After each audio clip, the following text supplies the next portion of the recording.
June মাসের diary. Subhranil.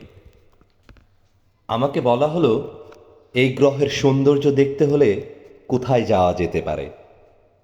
আমি বললাম কাশ্মীর যেতে পারেন, কিন্তু ওইদিকে তো দাঙ্গা চলছে, নিরাপত্তার ভীষণ অভাব। অথবা দার্জিলিং যেতে পারেন। ও, বলতে ভুলে গেছি, ওখানে বন্ধ চলছে, একটুও নিরাপত্তা নেই।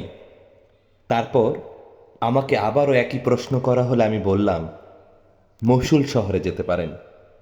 ধ্বংসাবশেষ দেখতে মন্দ লাগবে না নিশ্চয়ই। কিংবা ইয়েরেভানে যেতে পারেন। আর্মেনিয়ান ইতিহাস ভীষণ গোমটে যদিও,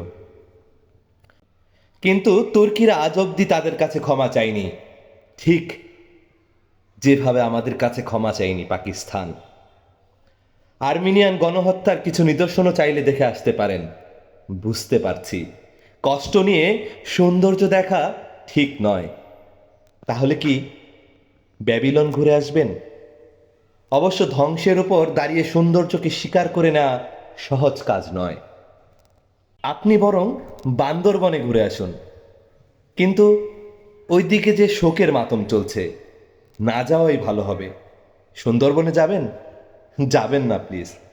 মানুষের হাতের নাগালে বন্দুক, কে কোথায় খুন হয় কে জানে বলুন। আপনি বরং ট্রোজান হর্সের সন্ধান করুন। যদিও আপনার জন্য কঠিন হয়ে যাবে, বুঝতে পারছি। পৃথিবী এখন কাঁটাতারে বিভক্ত, বুঝতেই পারছেন। আপনি বরং চোখ বন্ধ করে বিটোফেনের সিম্ফনিগুলো শুনুন, অথবা লাইট ইন বেবিলনও শুনতে পারেন, কিংবা শুনতে পারেন ভাটিয়ালি গান। পৃথিবী বিভক্ত হতে হতে একদিন আবারও মিশে যাবে তার পুরাতন রীতিতে।